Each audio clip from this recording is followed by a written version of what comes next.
queridos irmãos e irmãs de nossa comunidade de vida e de aliança, e também todos que se juntam a nós nesse caminho da formação do compêndio de 2021, esse compêndio sobre a liberdade. Hoje, nesse mês de novembro, como a irmã Paulina introduziu, estamos acabando de, vamos celebrar daqui a alguns dias a festa da comunhão dos santos e também vamos ver que no final do mês, menos do final do mês, 21 de novembro, será a solenidade do Cristo Rei e depois, 28 de novembro, será o primeiro domingo do Advento, já que vai começar um novo ano litúrgico.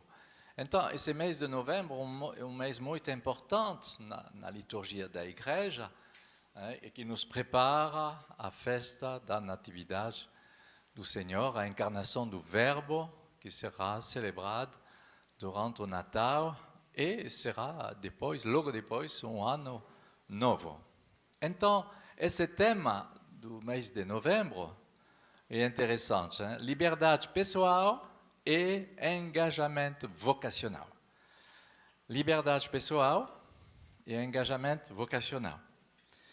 O fato de pertencer a uma família espiritual, quando se testemunha disso, as pessoas geralmente acham uma coisa positiva e interessante. Ah, você faz parte de tal comunidade, desse movimento, eu ouvi falar, eu não conhecia, não.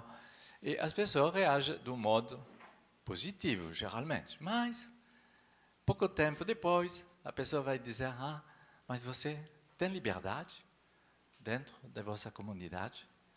Você tem verdadeiramente uma liberdade na tua personalidade, porque você é uma pessoa, um temperamento forte, hein? Então, ele te deixa fazer o que você quer e você é livre realmente? Acontece esse tipo de pergunta. E vamos ver como podemos caminhar nessa escuta, que é importante. A liberdade pessoal é uma coisa importante numa vida religiosa, numa vida cristã, numa vida comunitária, na vida fraterna. Vamos ver esse assunto. E também esse mês nos prepara que o retiro anual de nossa comunidade, que vai acontecer esse ano, do 1º até 8 de dezembro. Engajamento serão vividos durante esse tempo, engajamento comunitário, vai ter 2 casamentos, vai ter celebrações de virgens consagradas, vai ter tomada de hábito, eu acho que são 12 ou 13 que vão receber o hábito da consagração. E não esquecemos de rezar também, de suplicar nosso Senhor pelo nosso bispo garante, Dom Alberto, que normalmente esperamos que ele será bem presente em Belém para participar desses eventos presenciais. Todas as casas serão online, mas rezamos também que Dom Alberto consegue ser recuperado da sua saúde. Então rezamos porque nessa quinta-feira ele vai viajar em São Paulo para fazer essa nova cirurgia, um tratamento cirurgical que esperamos vai dar a ele toda a sua mobilidade, toda a sua possibilidade física de seu ministério e de sua vida pessoal. Então, voltamos ao nosso tema, liberdade pessoal e engajamento vocacional. A pessoa que tem medo e que pensa que em comunidade é uma vida, é uma prisão, eu acho que se ela pensa isso, ela não tem chamado. Porque, por exemplo, eu me lembro a primeira vez que eu fui num Carmelo, na França, para pedir a realização da minha primeira túnica, para celebrar o altar e fazer a proclamação da palavra de Deus, como acolito e leitor, que prepara ao diaconato. Eu vivi isso há muito tempo atrás, na França, e eu fiz realizar minha primeira túnica com Carmelo, a 1 hora de nossa cidade. E quando eu voltei desse lugar, eu tinha a impressão, meu Deus, essas carmelitas, elas vivem uma vida como numa prisão. Ah, oui. E as 2 meninas que me acompanhavam, eu não sabia que uma das 2 nesse dia, recebi a vocação a entrar no Carmelo. Ela se chama hoje, ela continua hoje, deve fazer 35 anos atrás, essa história. E ela continua como carmelite, se chama Irmã Isabel do Espírito Santo, mas ela me acompanhou e descobri, ela não conhecia, nunca foi num Carmelo. Ela foi encantada, como se ela descobriu a casa de seu esposo, e para mim foi um efeito de uma prisão, com as grades, carmelite antiga lá, bem tradicional. Por que eu tive essa reação? Porque eu não tenho chamada ao Carmelo. Claro. E por isso que eu disse, se as pessoas vos dizem, você é na prisão, na comunidade, você não deve se irritar, você não deve se chatear. Porque a pessoa que fala disso não tem esse chamado, ponto final. E não é uma coisa para criticar a vossa oração, a vossa vocação, não é uma coisa para criticar a comunidade ou não sei o quê. Você não deve reagir mal. E porque a pessoa não tem esse chamado. E devemos entender isso. Então, liberdade pessoal e engajamento vocacional é muito relativo ao chamado de cada um.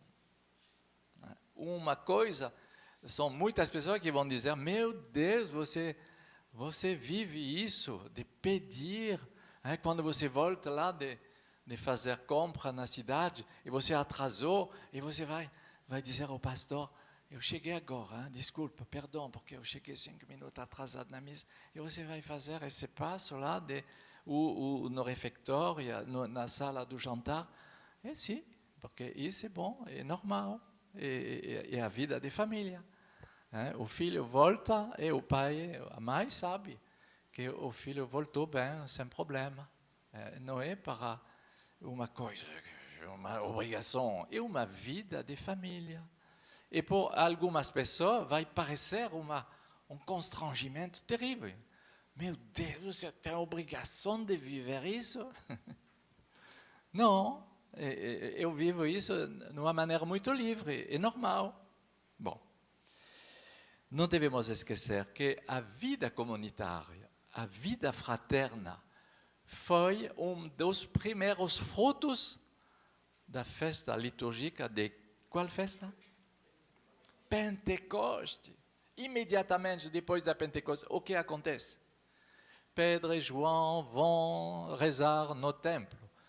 Chegando na porta do templo, encontraram um mendigo, coxo, que mendigava lá na porta e que suplicou, me ajuda, por favor.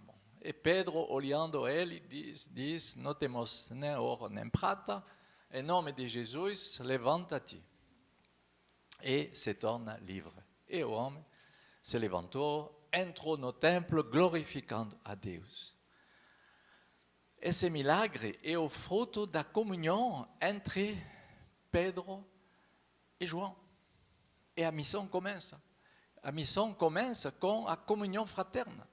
A missão começa com a primeira comunidade. Se não tem comunidade, se não tem comunhão fraterna, não tem missão abençoada. A missão não é uma coisa minha. A missão não é uma coisa individual. E Jesus enviava 2 a 2. Então, a comunidade cristã começa realmente na Pentecoste. E as comunidades novas de hoje é a mesma coisa. Começaram a partir de uma renovação do Espírito Santo. E São João Paulo II, que falou disso como uma nova primavera, ele falou. O que acontece agora com os movimentos e as novas comunidades é uma nova primavera. São novos frutos que aparecem na igreja. Então, isso acontece nos tempos difíceis da história, sempre.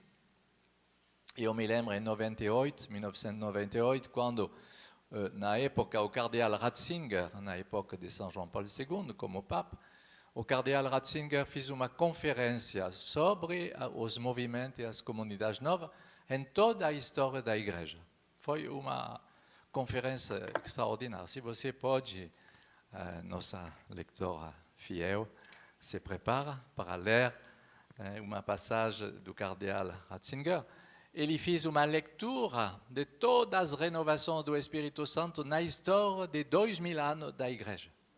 Cada vez que tem uma renovação espiritual, uma renovação do Espírito na história da igreja, se transformou, tudo isso se transformou em um novo momento de novas comunidades.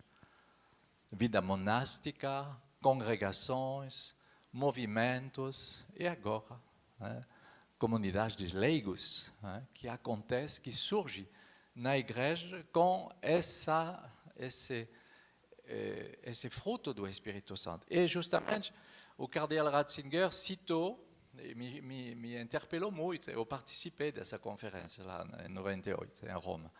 Ele citou São Basílio, no século IV. São Basílio que inspirou São Bento na regra de São Bento. São Basílio que é dos grandes, com São João Crisóstomo e São Gregório de Nazianze, são os grandes padres da Igreja de Oriente, E São Basílio não queria fundar uma nova comunidade. E vamos ver o que diz o cardeal Ratzinger desse movimento de renovação do século IV de São Basílio. São Basílio não tinha a intenção de criar sua própria instituição à parte da Igreja comum. A primeira e única regra que ele escreveu pessoalmente não era para ser a regra de uma ordem, mas, pelo contrário, a regra da Igreja do cristão convicto. Foi assim também no início de quase todos os movimentos do nosso século. Não estamos procurando uma comunidade em particular. Estamos procurando a vida cristã integral, a igreja que obedece ao Evangelho e o vive. Então, São Basílio descobriu a sede das pessoas do século IV que queria viver um cristianismo integral, que não seja um pequeno cristianismo depois da profissão, cristianismo do domingo. Ele queria lançar a visão de um ecumenismo integral. E ele escrevia essa regra não para fazer uma instituição, não, mas para dizer, precisa de viver a palavra de Deus, precisa de viver a oração, precisa de viver a missão.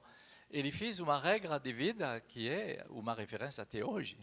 E ele foi dos fundadores também da liturgia oriental, a divina liturgia. É muito interessante de ver essa história. Então, as comunidades novas nasceram com essa necessidade do povo de Deus, que busca uma formação, que busca viver a liturgia, que busca viver uma vida cristã que seja católica, que seja bem conforme à fé católica. Não é para fazer uma coisa original, cortada e marginal dos outros. Não, não é isso a finalidade. Então, é um bem que é desejado. As pessoas que se aproximam da nossa comunidade, como de outras comunidades, são pessoas que têm sede. Eu tenho sede de formação, eu não sei como, mas eu não entendi nada. Ontem, Nelito me falou de um testemunho dentro dos casais que passaram esse fim de semana, que são pessoas muito instruídas, que têm um nível universitário, e que, ao mesmo tempo, no plano da fé e da vivência da fé, não sabem muita coisa, porque não aprenderam, não receberam uma formação profunda de base. Então, essas pessoas vão se aproximar e vão desejar viver retiros, vão desejar viver o ano sabático. Né? Porque eles percebem uma sede dentro deles para equilibrar entre a vida humana e a vida da fé. Então, é a primeira questão que Jesus perguntou aos primeiros discípulos, que continua em João 1, 38, 39. Percebendo que alguns discípulos de João Batista seguiam Jesus, Jesus voltou atrás e disse, ok, quem procurai-vos? Quem estava procurando? O que você está procurando? Eles responderam, mestre, onde tu moras? E podemos fazer a mesma pergunta. O que você está procurando na vida? Quase no final do ano sabático. E cuidado de não fazer um discernimento sobre as coisas que são pequenas, não sei como você diz, que são sem muita consistência, que passa. Mas fazer um discernimento sobre as coisas que são eternas. Né? E sobre isso que devemos fazer um discernimento. As coisas que passam, que são da moda, isso o mundo conhece bem melhor que nós. Então, o que você procura? O que você está procurando? Eles disseram, onde tu moras? E Jesus respondeu, vem e vede. Hein?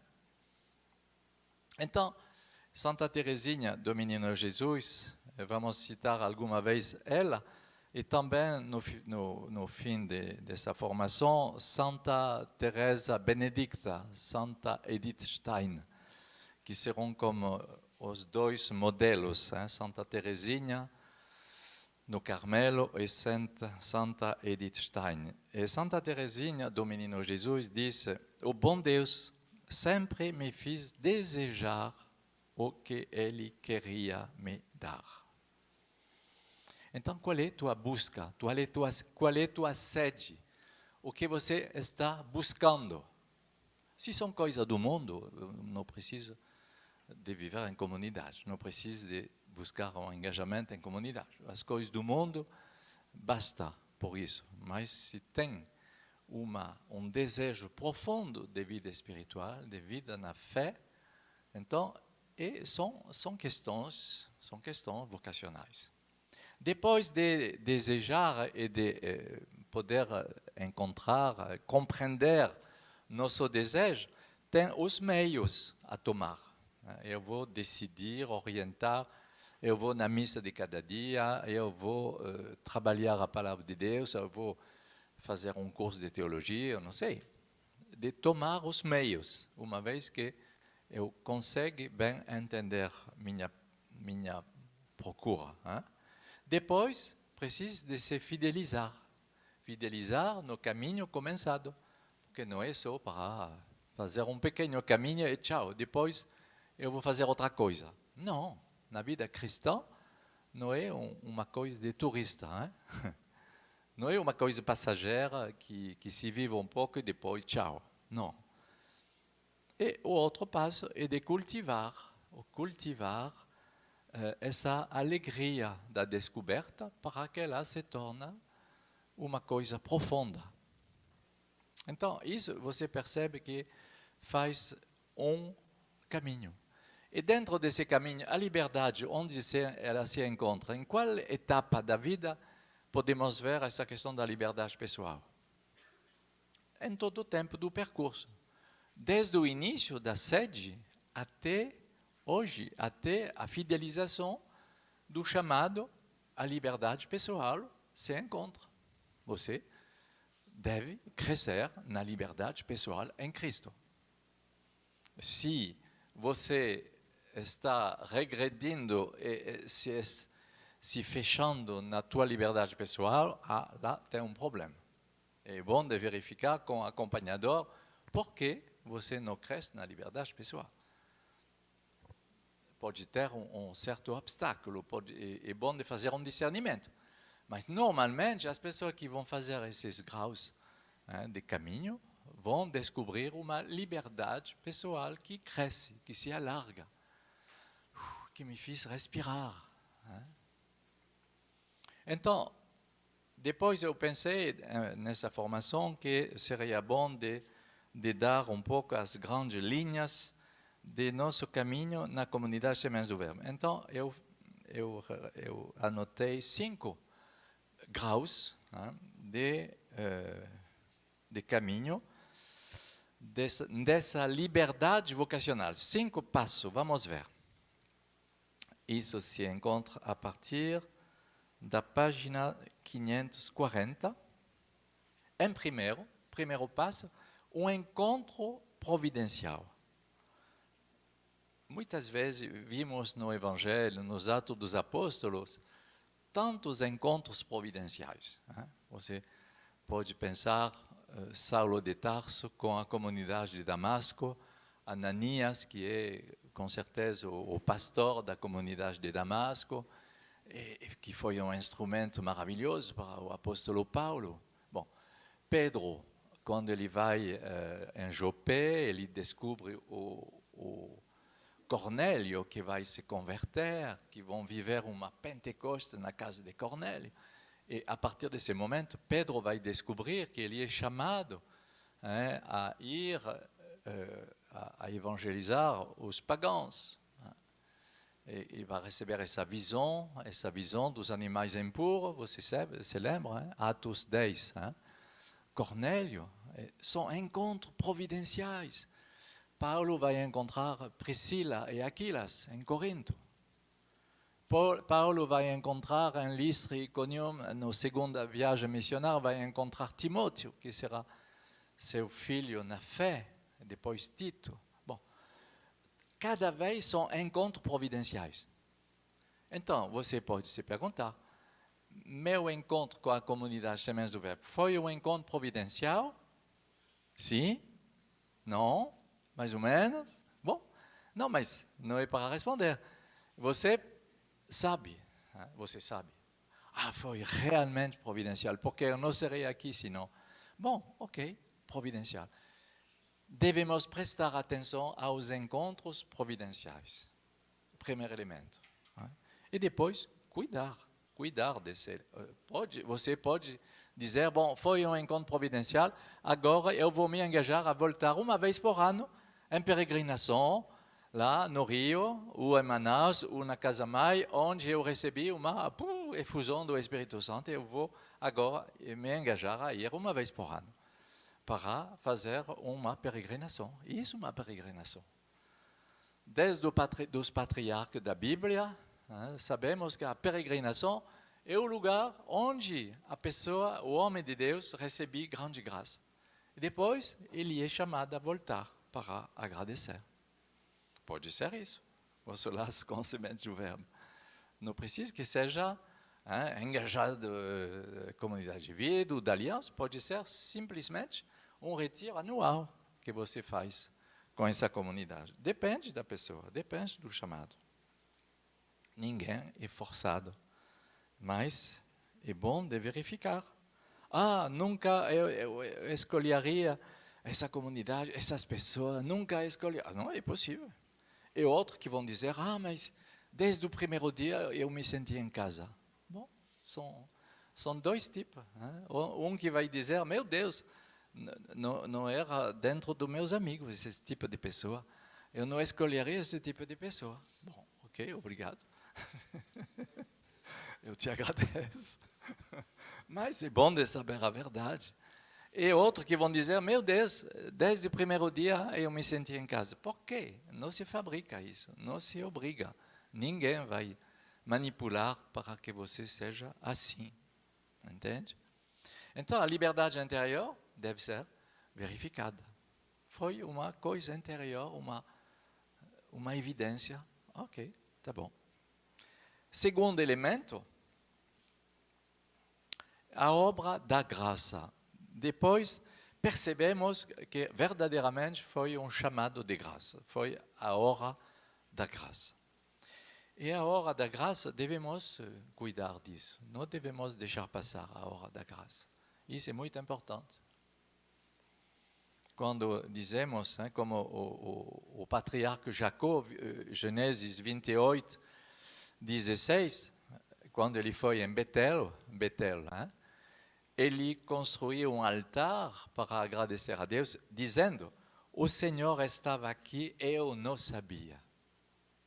O Senhor estava presente nesse lugar e eu não sabia. Então, de perceber a ordem da graça. É claro que se você é chamado pela graça de Deus na comunidade Sementes do Verbo, você deve fazer verificar isso com um responsável, uma pessoa que é garante dessa vocação dentro da comunidade. Por exemplo, se eu tenho um chamado a ser Shalom, a comunidade Shalom, bom, eu vou verificar isso com um responsável, um representante na comunidade Shalom.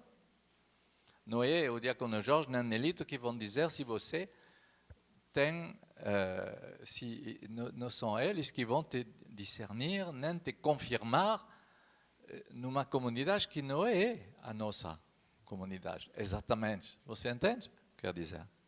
Então, se você tem um chamado a Sementes do Verbo, você vai poder pedir a um responsável da comunidade para ver se é uma confirmação, se são os elementos que correspondem a essa vocação. A pedagogia de Deus, eu anotei, se revelou de uma maneira bem luminosa na vida de Santa Edith Stein. E vamos ver o que ela diz, justamente. Ela recebeu o nome de Santa Teresa Benedicta. E ela dizia que no seu temperamento natural, ela utilizava uma palavra de sua própria mãe que dizia: o que queremos, podemos. Engraçado. O que queremos, podemos. É uma forte vontade. Esse tipo de temperamento mostra um temperamento bem voluntário.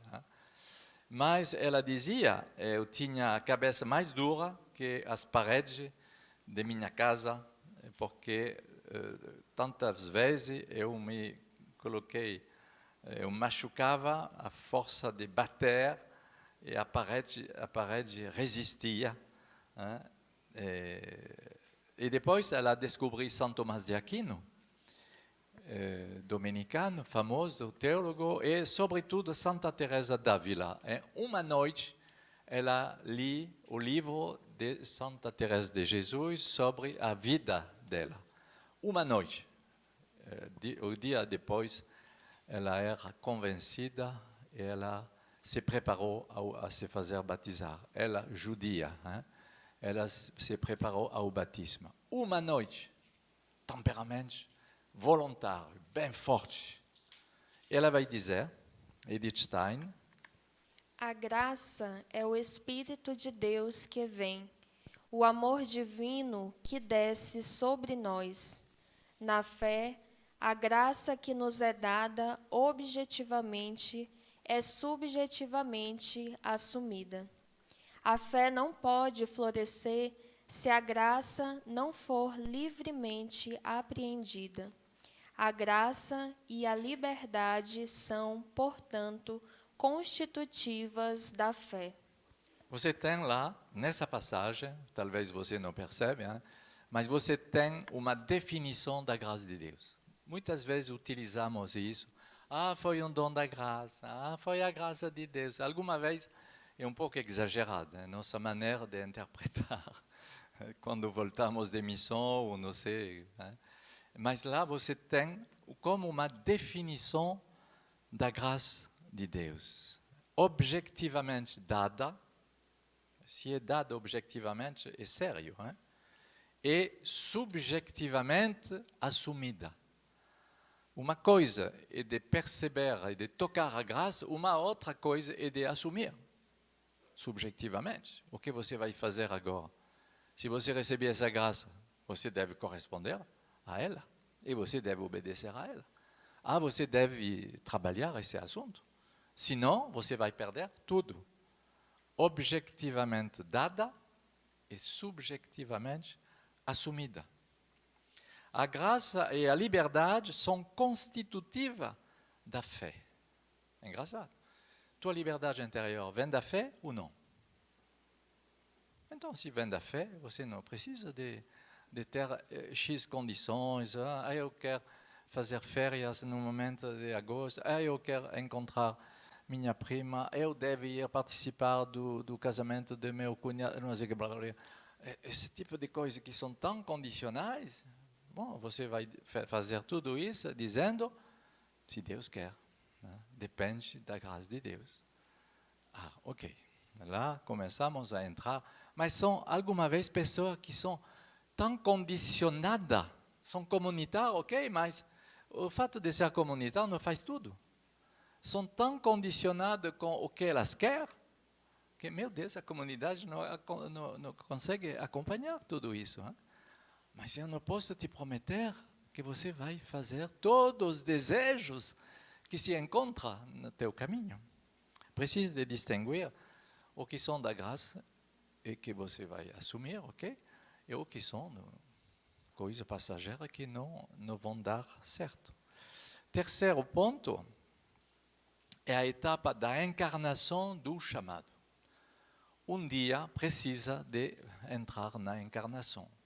E isso que são os primeiros engajamentos, por exemplo. Não tem amor verdadeiro sem engajamento. Hoje é muito moderno que os jovens não querem se engajar, mas querem um matrimônio vivido na liberdade total, sem engajamento, mas não é um amor cristão. Um amor que não se engaja não é um amor cristão.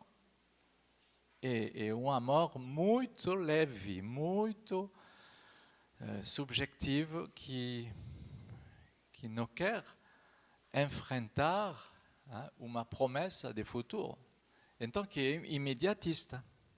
Eu amo, então, durante o fato que eu amo no imediato, eu vou continuar. Mas se não funciona mais, não vamos continuar. Meu Deus, mas isso não é cristão. Então, é a encarnação do chamado, a encarnação da vida do discípulo. Se alguém quer me seguir, que se tornar meu discípulo, que ele renuncie a si mesmo, carrega sua cruz e que me segue. Marcos 8, 34. Seguir uma espiritualidade, seguir um carisma, seguir uma regra de vida, uma comunidade. Isso é necessário, como dizemos essa manhã com os companheiros. A vida comunitária supõe o renunciamento de cada um. Imagine uma comunidade, vamos tentar de fazer uma comunidade onde não tem nenhum renunciamento.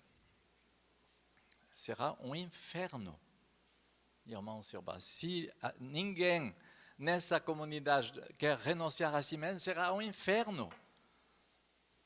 É um casal que vai se fazer casal, se na preparação do casamento não tem nenhum dos dois, não tem os dois que querem renunciar a si mesmo, será um inferno, ponto final.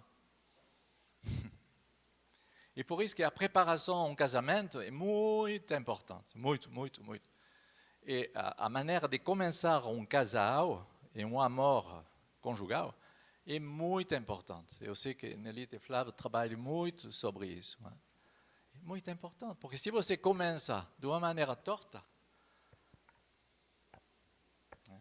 como diz São Paulo, em Romanos 11, 16, quando as premissas são santas, todo o resto será santo. Mas se as premissas são tortas, se não são misturadas, começa mal, começa de uma maneira errada, todo o resto será errado. É triste. Então, bem verificar essa encarnação do chamado. Quarto, não, tem uma citação antes.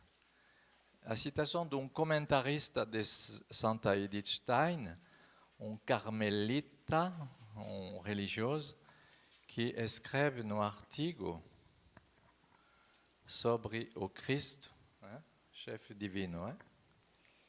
Da cabeça divina, Cristo, flui constantemente para os membros a força, que sempre precede, acompanha e segue suas boas obras.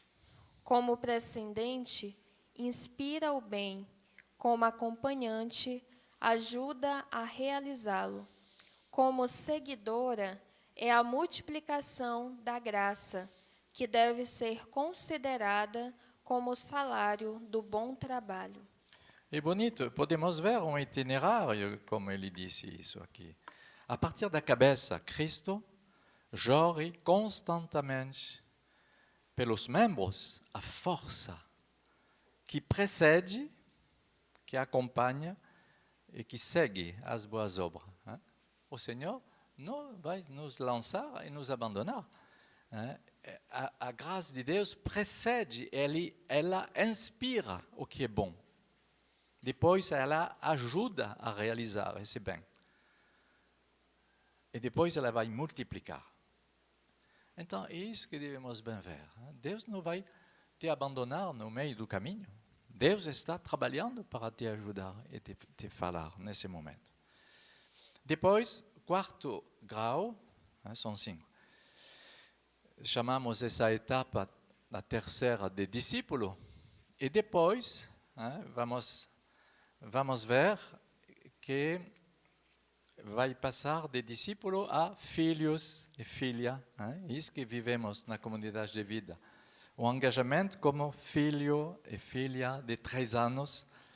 Eu não vos chamo mais servo, porque o servo não sabe o que faz seu mestre. Eu vos chamo amigo.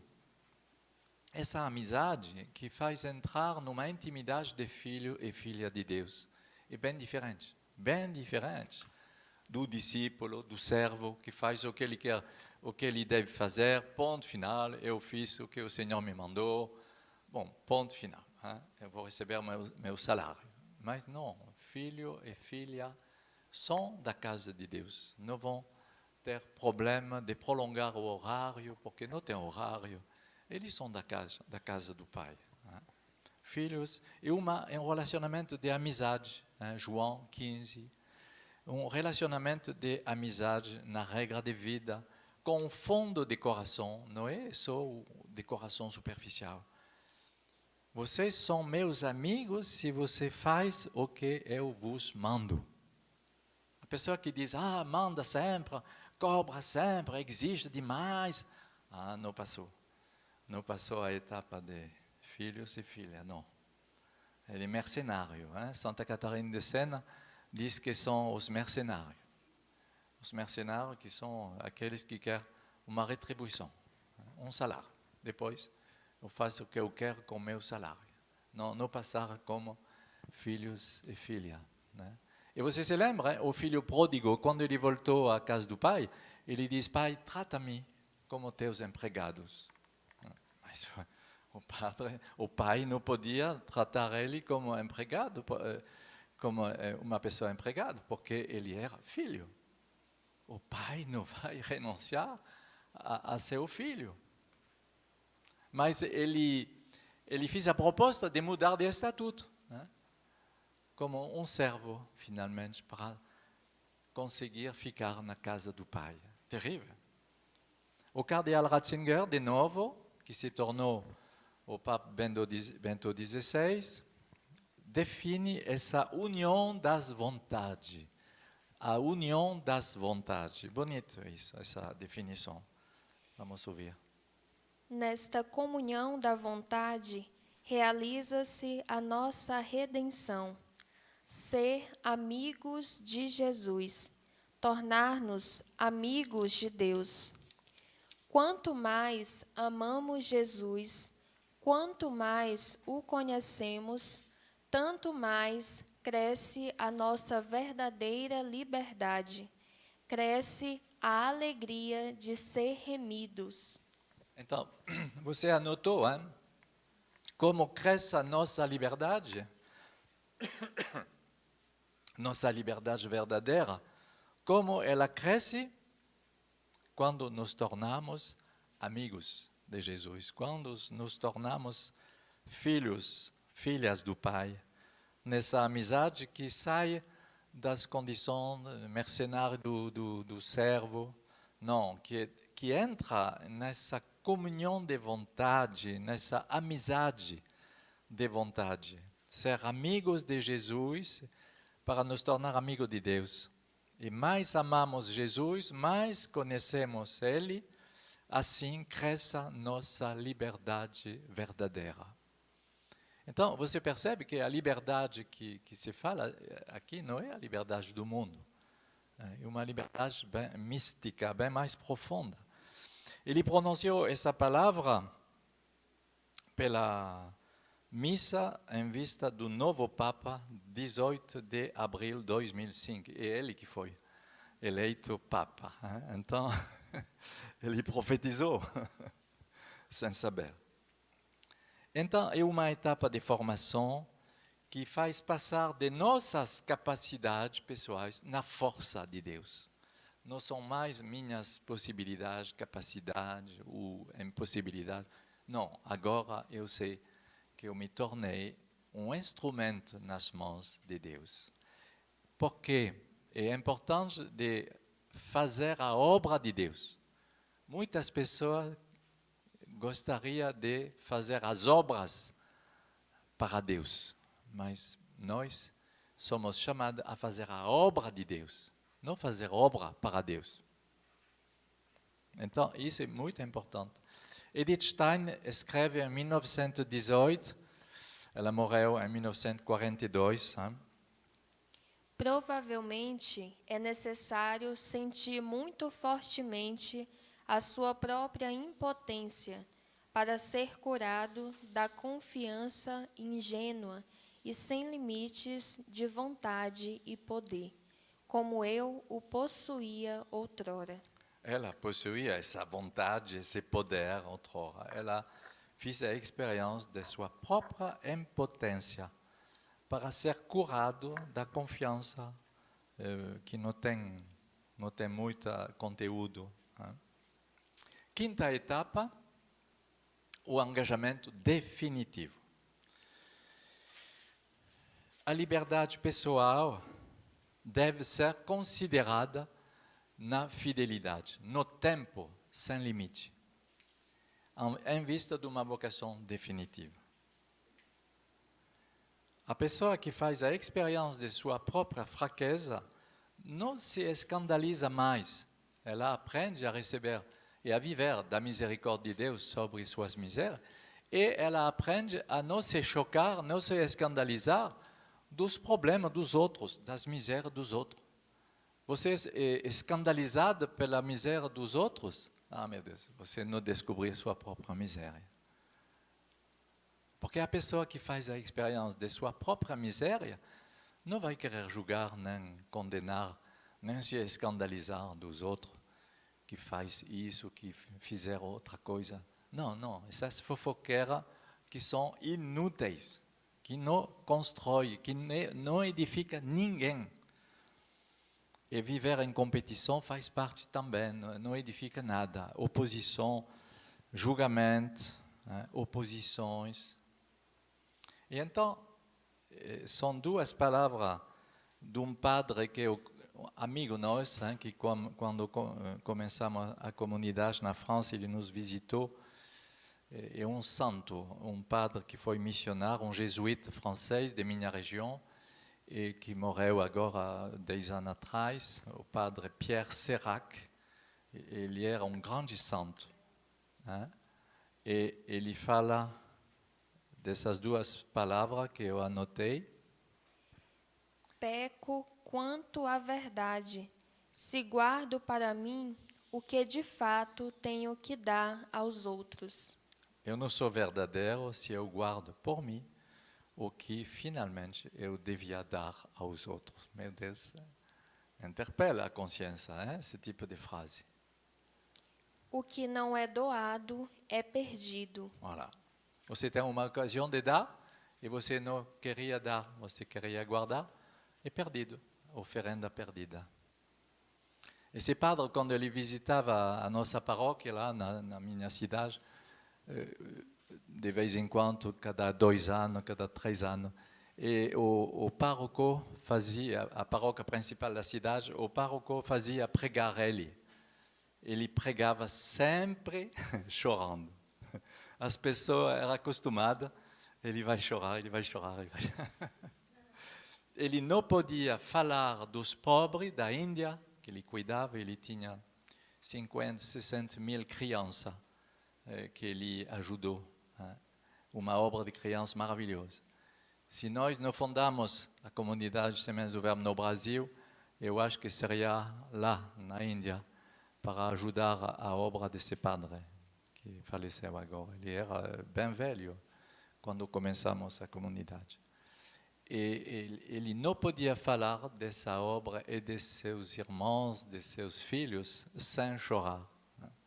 Ele recebia uma oferenda enorme cada vez na missa, porque as lágrimas dele provocavam padrinho. Outro ponto para avançar agora, porque finalizamos o primeiro capítulo e esses 5 pontos, como você fez a comparação, liberdade pessoal e engajamento. Uma vida em comunidade é para aprender a morrer. A morrer, cada um de nós. A comunidade me ajuda a morrer a mim mesmo, mas morrer ao pecado. Fazer morrer o homem velho. Quando eu morava no mundo, meus vizinhos da residência não se preocupavam de meu homem velho. Ele não tinha nada a ver com isso, ele não se preocupava com isso. Uma comunidade me ajuda a fazer morrer o homem velho, para que o homem santo se desenvolva, cresce. Você não pensou nisso? Se não temos uma estrutura fraterna, mística que nos ajuda, não vamos fazer progresso. Vamos estagnar, vamos ficar parados. E somos chamados a avançar. Eu não anotei no compêndio, mas você pode anotar Romanos 14, 7. Romanos 14, 7. Ninguém vive para ele mesmo. Do mesmo modo, ninguém morre por ele mesmo. Somos chamados a viver e a morrer numa fecundidade espiritual. E então, Santa Teresinha do Menino Jesus se preocupava, ela sabia que ela vai morrer, mas ela dizia à sua madre, Madre, é o fim da minha vida, eu não sei como eu vou fazer para morrer. Nunca eu vou saber morrer. Mas é verdade, é uma questão. Não sabemos morrer. E mesmo também morrer a nosso homem de pecado, nosso homem velho, não sabemos. Edith Stein descobriu o sentido do final de sua vida, porque ela sabia que ela risca de morrer, que os nazistas vão fazer ela presa como milhares de judeus. Você sabe quantos judeus morreram durante a Segunda Guerra Mundial, exterminados pelos nazistas? Hein? Você sabe quanto? Entre 5 e 6 milhões. Não é o, como se diz, a pandemia. A pandemia. Entre 5 e 6 milhões que morreram nos gases, nos campos de concentração. Foi exterminado pela única razão que eles eram judeus. Terrível. Ela morreu. E ela sabia que ela vai morrer, Edith Stein. E ela diz que ela descobriu a oferenda de sua vida como intercessão pelo povo judeu. Ela descobriu o sentido de sua vocação.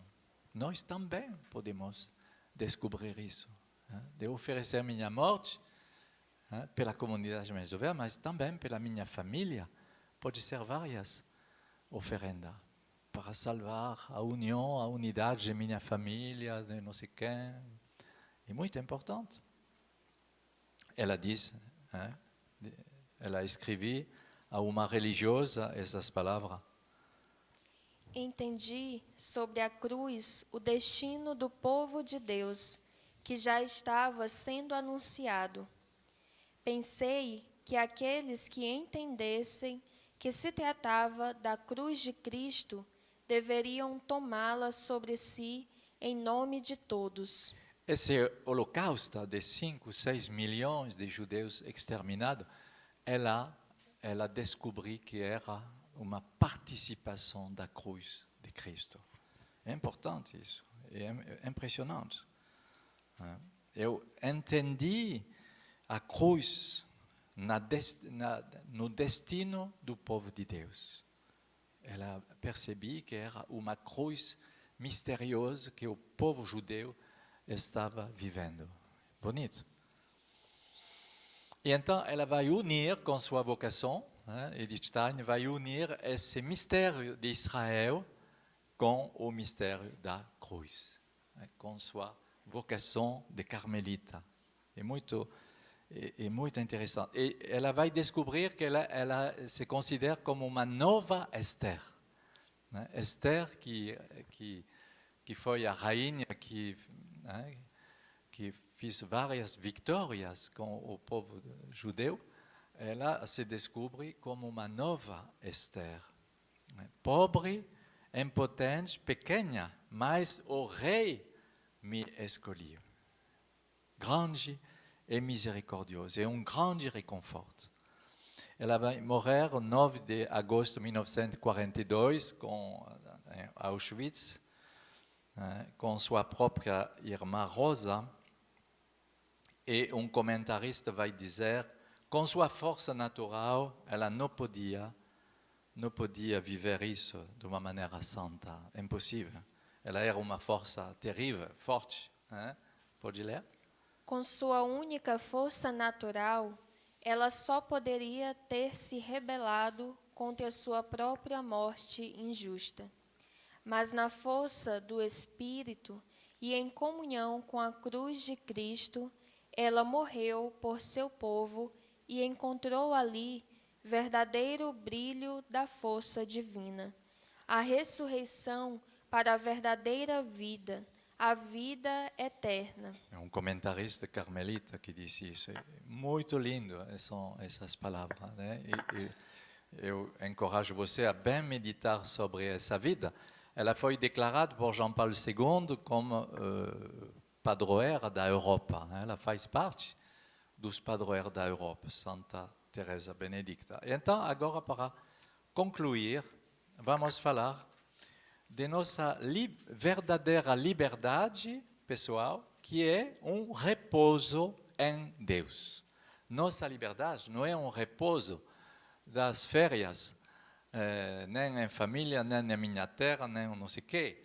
Não, minha total e profunda liberdade é um repouso, um santo abandono em Deus. E vamos ler com muita atenção o que significa esse repouso de abandono em Deus, segundo justamente Santa Edith Stein. Ela escreveu isso quase 25 anos antes de sua morte.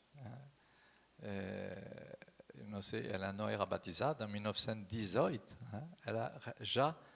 Ela foi capaz, como filósofa, fenomenologista, na filosofia de Husserl, ela foi capaz já de escrever essas linhas muito inspiradas.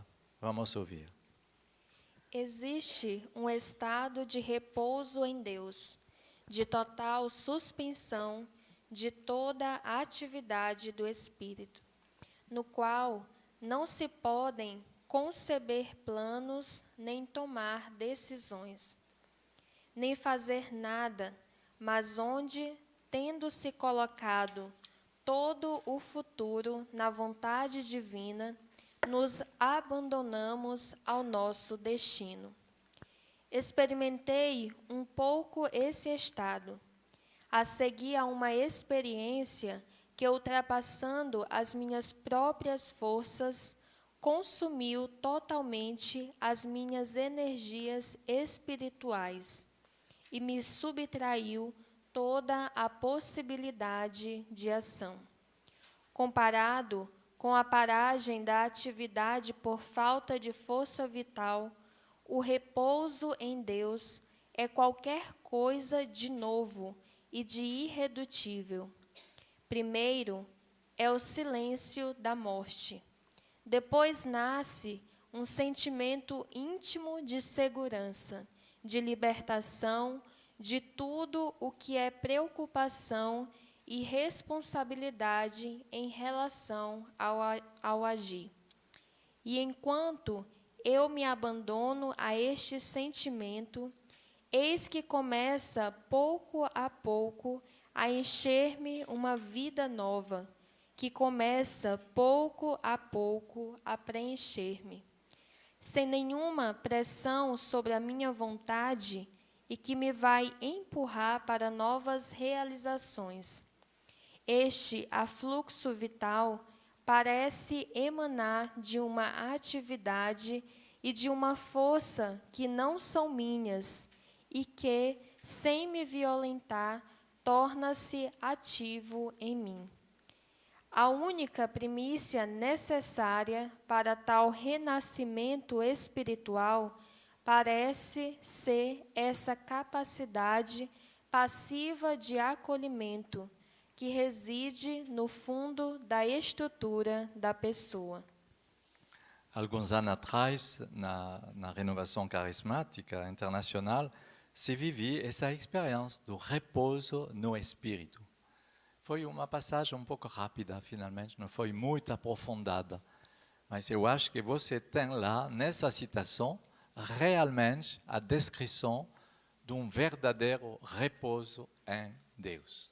Repouso das potências, repouso de nossas vontades, repouso de nossas atividades, abandonada completamente a Deus. Então, eu espero, por cada um de vocês, que vocês vão fazer essa experiência.